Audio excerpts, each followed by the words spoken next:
Bismillahirrahmanirrahim. Okay, dear students, now we will move to our MCQ number 8, which is about the 1 by 2 cosecant 45 degree. Dear students, you know that cosecant is the inverse of sine. So first of all, we will write the inverse. Means this is the relation between reciprocal.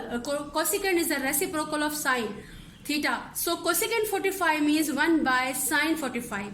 First of all, we will find the value of the sine 45 with the help of calculator, which is equals to 1 by square root 2. So write the value of sine 45 here, and after that we will multiply. You know that this is the denominator of the denominator, so we will multiply this denominator with the numerator and write answer square root 2 by 2. But problem is that according to your options which are given in MCQ number 8, there is no option about this square root 2 by 2. So we will multiply this fraction with the square root 2 by 2, or square root 2 divided by square root 2.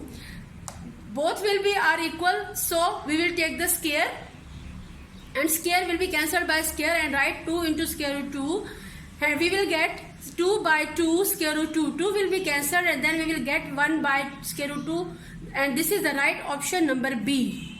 Okay. Now part number 9, secant theta into cot theta.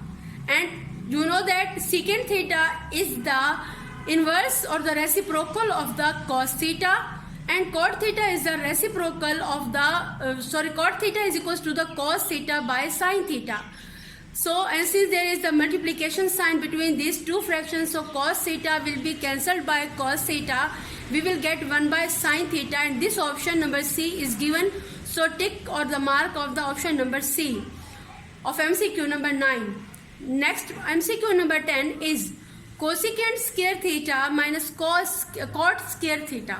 First of all, we will change this cosecant theta and write the reciprocal of the cosecant theta, which is the reciprocal of the 1 by sine square theta, and cot theta equals to cos by sine. Since there is square is given, so we will write cos square theta by sine square theta, and here also a square is given, so we will write 1 by sine square theta in the form of square.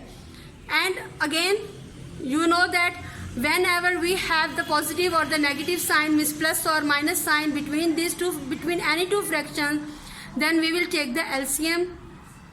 Both denominators are equal, so we will write this denominator once here and write the numerators as it is 1 minus cos square theta, and 1 minus cos square theta, this is the identity, sin square theta plus cos square theta equals to 1. So give the reference of identity and then write sin square theta by sin square theta. Both will be cancelled with each other, and the answer is 1. The option number B, this is the right answer. My dear students, this is the end of the question number 1, which have the 10 MCQs. These are very important according to board point of view, because this is a compulsory question. Now we will move to our question number 2. The heading, the demand of the question number 2 is that write the short answers of the followings.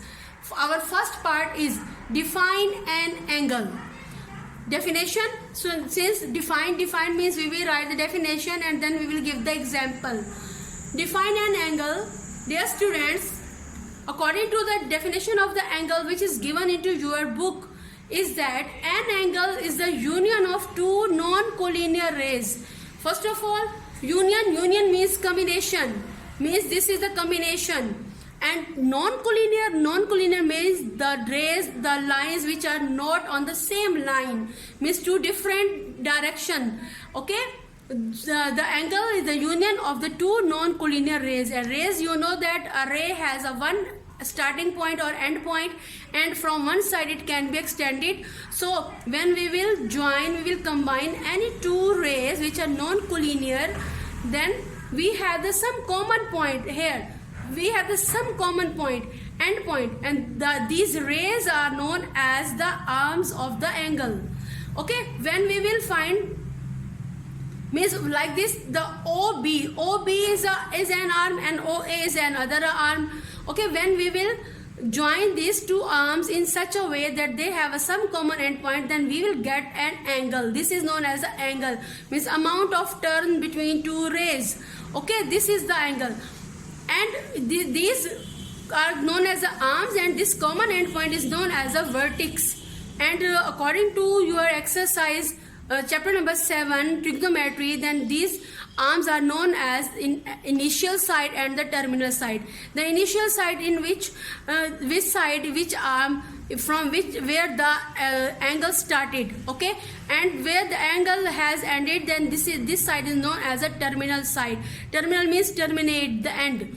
Okay, this point is known as a vertex, and the symbol is of the angle this is called as an angle AOB, means angle AOB, because angle is present at point O. Okay dear student, this is the definition of an angle.